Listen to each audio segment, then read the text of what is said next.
Halo semuanya, saya Maramawati. Ketemu lagi dengan saya di mata kuliah Analisis Kompleksitas Algoritma. Pada video ini saya akan membahas tentang analisis efisiensi algoritma rekursif. Seperti telah Anda pahami pada video sebelumnya bahwa setiap algoritma rekursif akan memiliki bentuk relasi recurrence. Dan untuk mengetahui efisiensi dari algoritma rekursif, Anda harus menyelesaikan relasi recurrence tersebut. Nah, pada video ini kita akan membahas bentuk relasi recurrence yang agak berbeda, yaitu yang bentuknya linear non-homogen. Apa yang dimaksud dengan non-homogen pada relasi recurrence linear non-homogen dapat dilihat pada slide yang ada di layar Anda. Bentuk non-homogen berbeda dengan bentuk homogen pada bagian Fn. Jadi, di ruas kanan dari persamaan recurrence, bentuknya bukan 0, tapi bentuknya adalah suatu fungsi terhadap n tertentu. Jadi, Anda pindahkan semua suku yang mengandung Tn, yaitu Tn, Tn-1 dan seterusnya sampai Tn-K dalam satu ruas kiri, dan sisakan yang bukan bentuk suku Tn di ruas kanan. Nah, jika yang di ruas kanan bukan 0, maka relasi recurrence yang Anda miliki adalah non-homogen.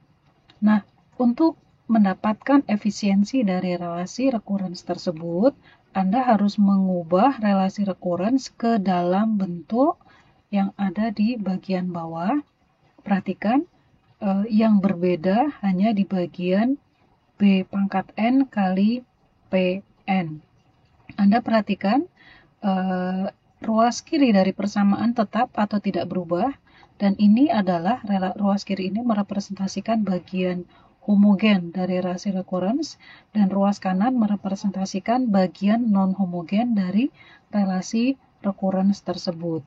Kenapa harus diubah ke dalam bentuk B pangkat N kali Pn, yang mana B pangkat N ini merepresentasikan fungsi eksponensial terhadap N, dan Pn ini adalah fungsi polinomial dalam N. Nanti kita akan lihat kenapa kita harus buat bentuk seperti itu. Di slide ini saya masih tetap menggunakan relasi recurrence yang sudah diubah bagian non-homogennya ke dalam bentuk B pangkat N kali Pn. Nah, Anda sudah memahami bahwa untuk relasi recurrence yang homogen, Anda harus mendapatkan persamaan karakteristik dari relasi recurrence tersebut agar dapat menyelesaikan relasi recurrence dan pada akhirnya mendapatkan efisiensi dari algoritma rekursif. Nah, apa yang membedakan persamaan karakteristik relasi recurrence homogen dan homogen? Perbedaannya hanya di bagian yang saya kasih tanda merah ini ya. Jadi, Anda tetap membangun persamaan karakteristik untuk bagian homogen, yaitu A0 R pangkat K tambah A1 R K min 1 dan seterusnya sampai AK. Kemudian tambahkan bagian non-homogen.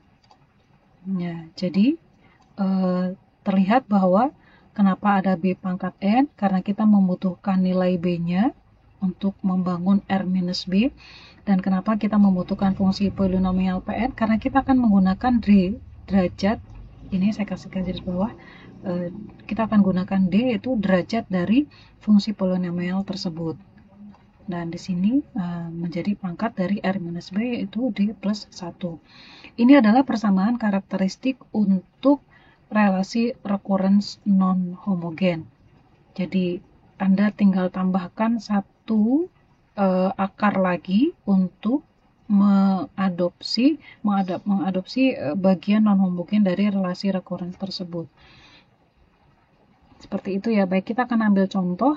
Misalnya saya punya contoh pertama, relasi recurrence-nya adalah Tn minus 3Tn min 1 sama dengan 4 pangkat N 2N plus 1 untuk N lebih dari 1. Nah, yang saya berikan tanda biru itu adalah bagian non-homogen, semua bagian homogen sudah berada di ruas kiri ya, di sini terlihat, dan bagian non-homogen sudah berada di ruas kanan.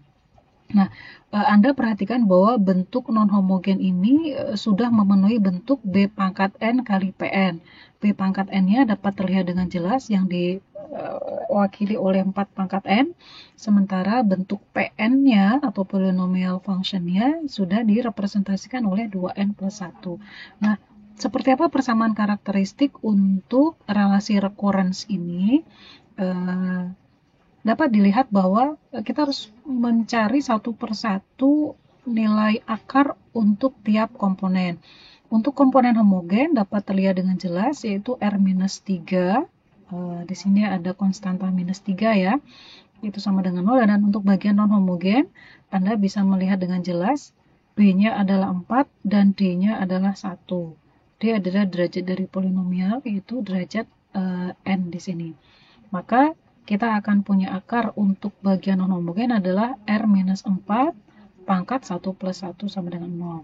Sehingga persamaan karakteristik yang kita dapatkan adalah R-3 kali R-4 kuadrat sama dengan 0. Baik, itu contoh pertama. Contoh berikutnya yaitu Tn-3 Tn-1 sama dengan 4 pangkat N. Nah, bagian non-homogennya adalah 4 pangkat N. Lihat, di sini tampak seolah-olah Pn-nya nggak ada. Fungsi polinomial terhadap N nggak ada. Nah, ini bagaimana kalau mendapatkan bagian non-homogen seperti ini? Kita lihat persamaan karakteristik untuk 4 pangkat N adalah sebagai berikut. Seperti biasa, susun dulu akar untuk bagian homogen yaitu R-3. Terlihat ya, R-3 dari sini. Kemudian non-homogennya adalah kita dapatkan B-nya adalah 4 dari 4 pangkat N dan D-nya adalah 0. Sehingga dari sini kita akan mendapatkan R-4 pangkat 0 plus 1. Kok bisa Bu D-nya sama dengan 0? Kita perhatikan ya. Ini D sama dengan 0 didapatkan dari yang seperti berikut. 4 pangkat N bisa saya jabarkan menjadi 4 pangkat N kali 1. Sehingga saya bisa mendapatkan bentuk B pangkat N kali Pn. Oh, kalau seperti itu, maka Pn-nya itu pada dasarnya adalah 1. Kalau Pn-nya 1, maka D-nya adalah 0. Baik, seperti itu penjelasan untuk relasi recurrence linear non-homogen dan bagaimana cara membangun persamaan karakteristik untuk relasi recurrence yang non-homogen dan linear ini. Untuk contoh studi kasus kita akan bahas pada video berikutnya. Baik, terima kasih.